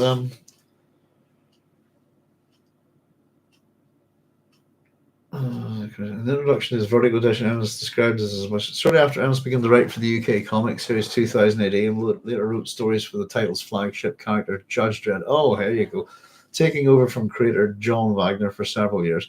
Ennis's Dredd stories include Muzak Killer, which is a fucking great story. A satirical attack on mainstream pop music. Emerald Isle, which is the Irish judges, a tongue-in-cheek story set in Ennis's native Ireland, and the 20-part Judgment Day, and has also contributed to the story Time Flies. Yeah, he was a good arrival to 2000 AD. And those stories there in particular, I know all of them there. The run on Judge Dredd there. Muzak Killer is hilarious. I still tell people about it to this day. It's wickedly funny. It's again, yeah, good stuff, you know. But yeah, Urban's Billy Butcher from The Boys is absolute perfection. Yeah, it's excellent. You know, I'm still hoping we'll see Carl Urban back as Judge Dredd. I thought the film Dredd was a huge success. To be honest with you, I thought it did very well. I thought it was very well received. You know, and a lot truer to the character. You know, and the city. There was a lot of the weird parts. Again, the more of the citizens you see, I think the more the more kooky Judge Dredd would appear. You know. But there we go, folks. So that's the last of those bunch of definitions and stuff. But yeah, um, it was a big thing for me. I suppose it's interesting. There's a book about I Am the Law by Michael Malker. I haven't had a chance to read through it yet. Oddly enough, I'm not reading that many things at the moment. There it is. There. How Judge Dredd Predicted Our Future, Michael Malker. And interestingly, just chatting about Garth Ennis there, I was reading the introduction, and I believe Michael Malker is a journalist. You know, looking at sort of policing in Britain, etc., and comparing it to Judge Dredd and the comics and stuff like this. But the one thing that I was kind of a wee bit gutted about is Northern. For those who don't know, Northern Ireland's in the United Kingdom. You know, and depending on how you use certain terminology, Britain doesn't include Northern Ireland, for example. But it said in this, just as I was reading the kind of introduction, that talking about things like police fetishism and stuff like that. And it's kind of how maybe ideas in this in Judge Dredd's world kind of bled into real policing and stuff. But he kind of said, I'm not really going to include shit from Northern Ireland in this. And I kind of went, oh, why not? Because Northern Ireland's policing looked more like Judge Dredd's policing way back when, in the 70s and 80s than kind of thing. And I was quite disappointed, but especially what I was really pleased about was the time, Carlos, whenever I got to read Garth Ennis's Emerald Isle stories, and there's another one called, was it When Irish Pies Are Smiling, about Sod's disease, which is it's to do with this Irish crime family. So it was great to see Ireland and Northern Ireland, if you like, being represented, Irish judges in the world of Judge Dredd. And it's Murphyville, I believe, is what Ireland's called in, in the world of Judge Dredd. It's a world, a post-nuclear world, isn't it? So it's basically mega cities and this kind of thing. But Murphyville is what Ireland is called. And yeah, there we go. It's the main cell. And the Irish judges have spud guns. So it's there's a couple of stories within. If you're a Garth Ennis fan, there's a couple of Judge Dredd stories with his that are to do with Ireland and have his touch upon them. And they're very, very good. They're very funny. They're tongue in cheek. It's the first one is a kind of exchange program. Judge Dredd gets sent to Ireland, and as a judge, it was Judge Joyce, I believe it is, gets sent to Mega City One. That's very good. But yes, indeed, I've really enjoyed the boys. I actually thought the last series was meant to be the season that just finished. There was meant to be the last one, but I think there's one more to go. I've been watching the Rings of Power as well, folks. Just trying to get at it. I'm on the third episode, and I'm not enjoying it at all. Actually find it quite difficult to watch in places, just with the level of light and stuff like that. Some very, very dark things in it, But that's really it, I suppose, in terms of I don't know. I could gab to you, Carlos, about Judge Dredd for years, But anything, and the stories with featuring Judge Death, by the way, are particular as that's Judge Dredd's main enemy, if you like, are particularly funny, But yes, if you're a Garth Ennis fan, check out his days in 2008 working for Judge Dredd, But Preacher got a run in 2008 as well. But I haven't read it, and goodness, probably I don't know when I packed it up. My son actually bought me a couple of. I'll just get them here for you. I'll just show you. What do they make on these days? There we go. Let's see. These new ones.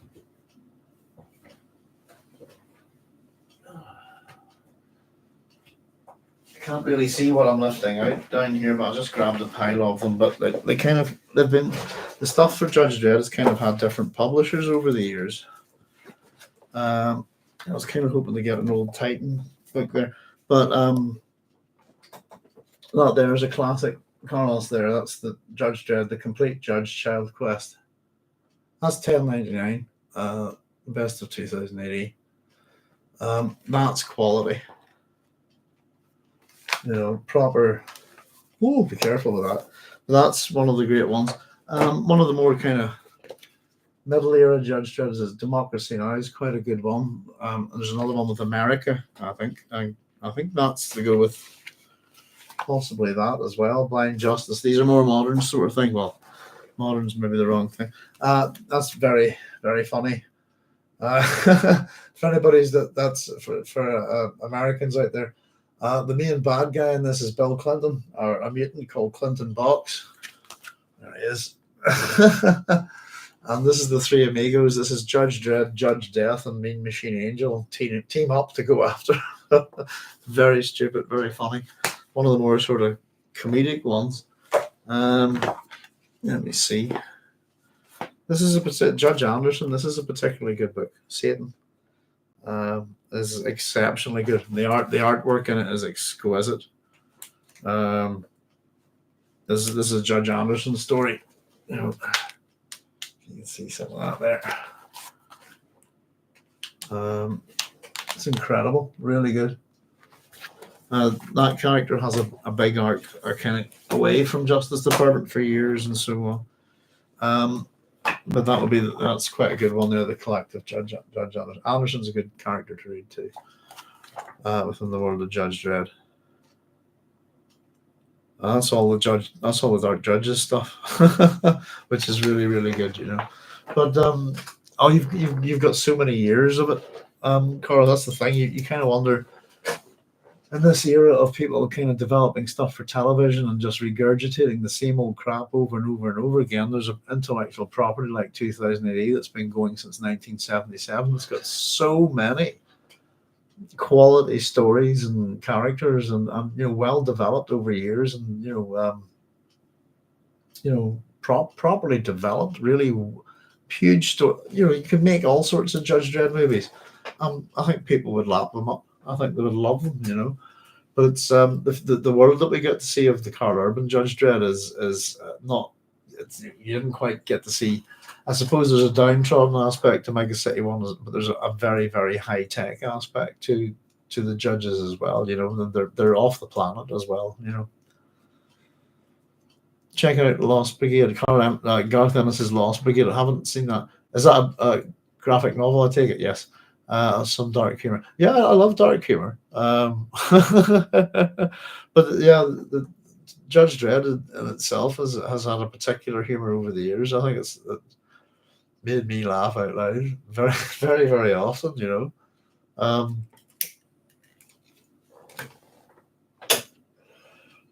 don't know, for the first maybe 20, I'll be honest, the first 30 years of my life, if I didn't get my 2080 once a week, I would not be having a good week. My weekly dose of thrill power, as the comic would advertise it, But no, there was some of the more modern stuff there. But the old Judge Dredd annuals and things like that, there's all sorts of stuff that you should be able to pick up, But the old Titan books, I think, are the best. I don't know who publishes these, all these books these days. That's a Titan book. We're publishers of. I think then they went on to Fleetway or something like that. It's Hamlin. It's interesting. Hamlin. Yeah, the stitching and the binding of those books isn't too good. If you open them up wide enough, Titan books again. Now, all these years later. But yeah, there's a classic. There you go, the Judge Channel. That's a classic cover there.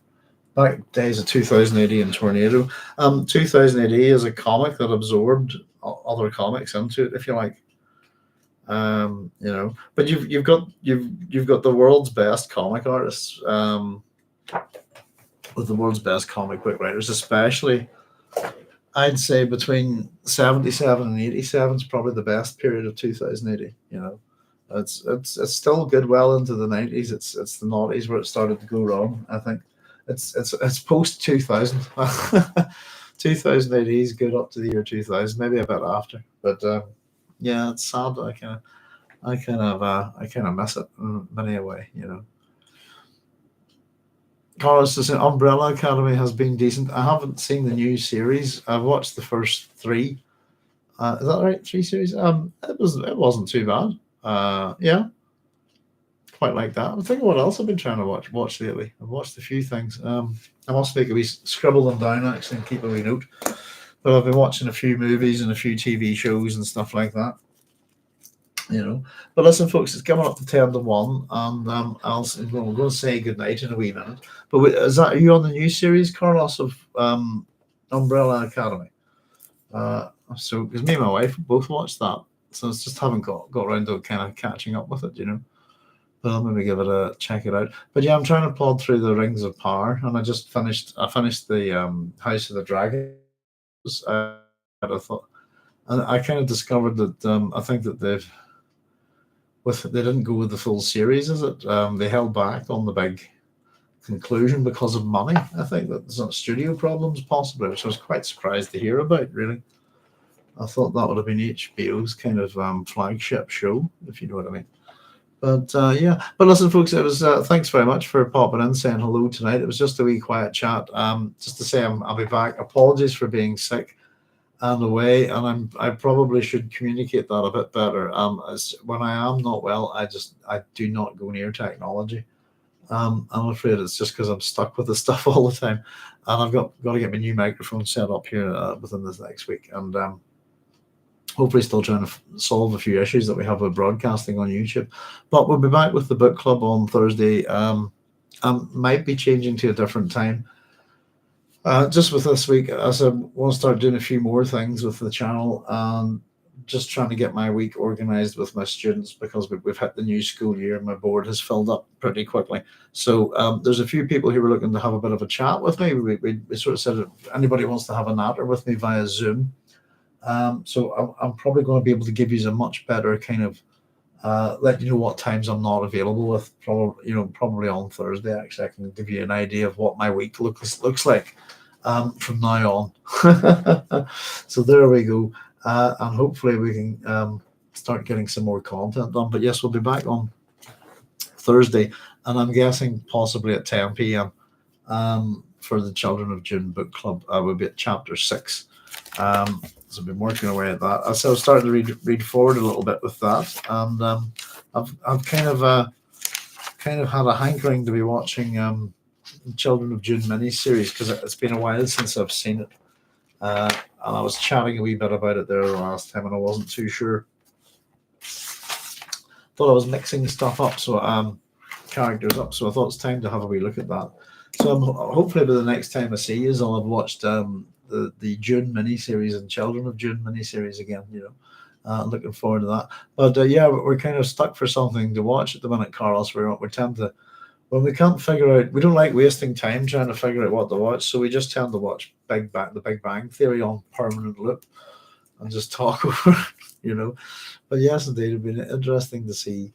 Well, there was a couple of new shows on my radar, but I can't remember their names for the life of me. But I think there's some new sci-fi stuff coming. So, an anthology show that's a bit like is it Sex, Love, and Robots? Was that what it was called? Something similar coming soon to Netflix. I think that should be interesting. I wonder what it was. Can't remember for the life of me. But there we go, folks. So it's been an absolutely gorgeous day here today. It's the first one in ages. So and I've been feeling a bit sprightly. So apologies for the coughing and spluttering at the start. Seem to be feeling a good bit better again, but I'll be still on the lamb sips this week, and we'll get ready for the book club on Thursday. So in the meantime, thanks very much. We're hoping to do more of these Sci-Fi Fridays. We're going to try and just bring and present different things to you, etc., etc. But tonight gave me a wee opportunity just to finally run through all of those 52. I think we did 53 in the end, definitions of science fiction, and I don't think I read my own out, but it's on YouTube somewhere.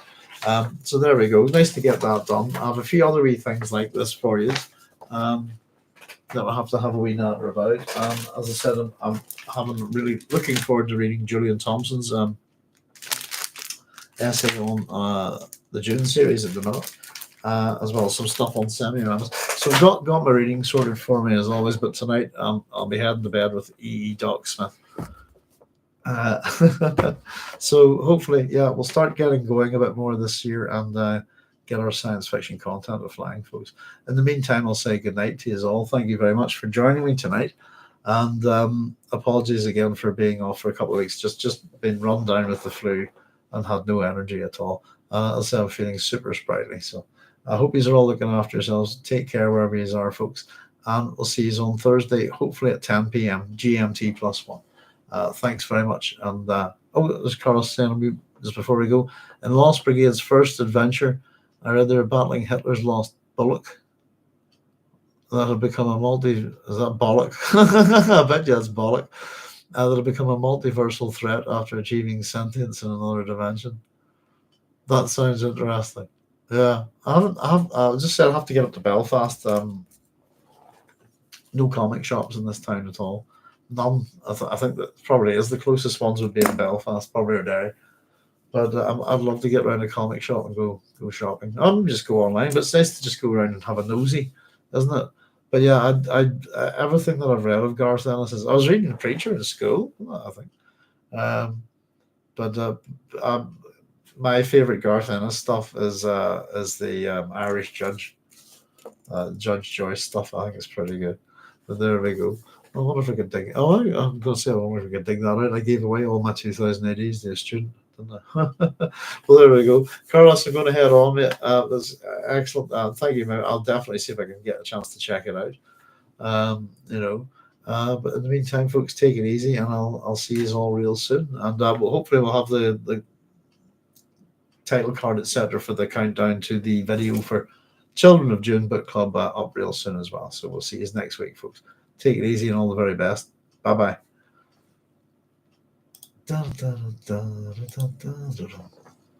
bye.